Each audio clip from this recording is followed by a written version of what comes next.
What's going on? I'm making this video with a bit of a heavy heart, and I'll tell you why. Originally, my plan for this entry in the series that I'm doing on religion was going to be flat out debunking biblical contradictions.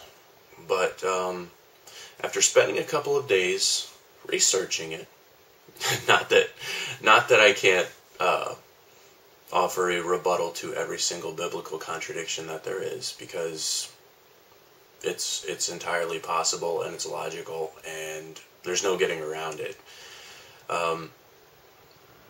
Instead of doing that, I need to talk about something else today, and it's even more important than that.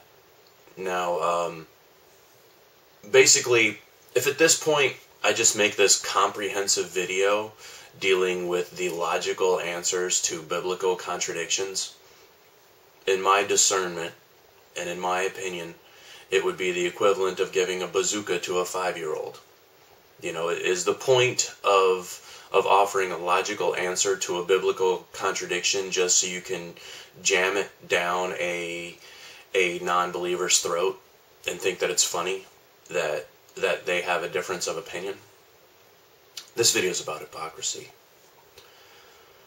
How can you tell if a person's saved? You know, you hear them talking like, oh, I'm saved, I'm saved, I'm saved. Once saved, always saved. How can you tell if something is saved?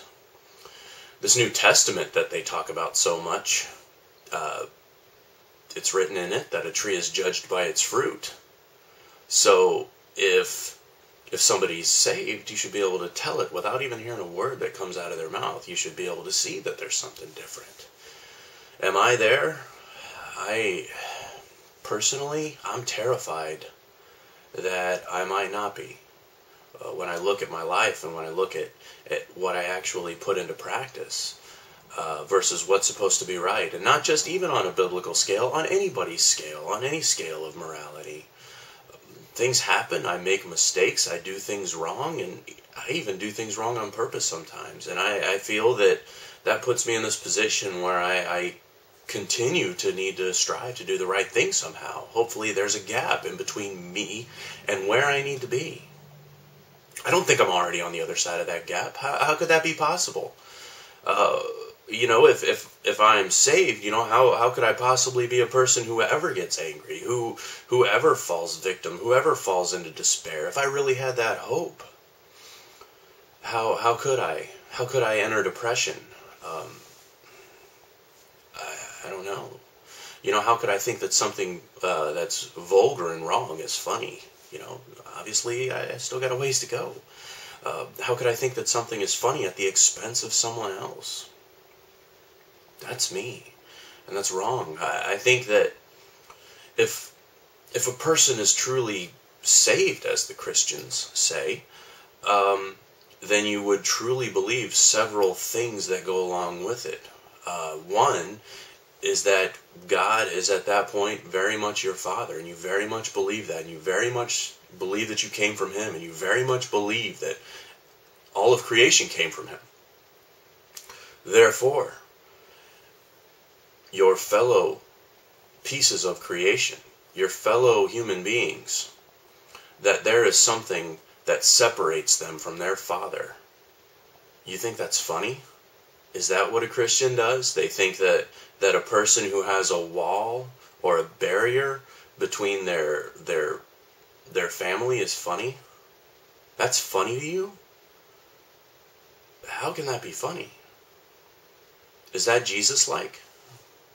I don't think Jesus was laughing at the sinners. He was down there with them, helping them find their way, giving them the hard answers.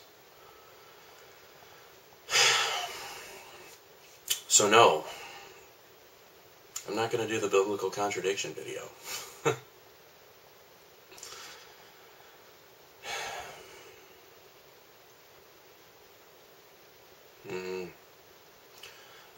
Nigel Wood's Project did a very good video about, and even the title is great, because you only get one shot. that's true no matter how you look at it, man. We live in the present. That's all there is to it. Can you truly tell me that the future really does exist, or the past really does exist? It's gone, or it hasn't come here yet. We live in the present, and in the present, you really do only get one shot. And if you believe yourself to be a Christian, and you fancy somehow that your spiritual gifting calls you to be a teacher, and by being a teacher, I mean any time that you share the message of God with another individual in any medium whatsoever, if you truly are a Christian and you truly do believe, then surely you understand that your salvation becomes linked to those people that you're speaking to. That's what the Bible says. If something you say turns them away from God, you're responsible for that. Where does that leave you in your salvation? It's not funny to me. That's all I got. With that, I'm going to go ahead and conclude this series for now on my end. And I don't know. We'll see y'all later.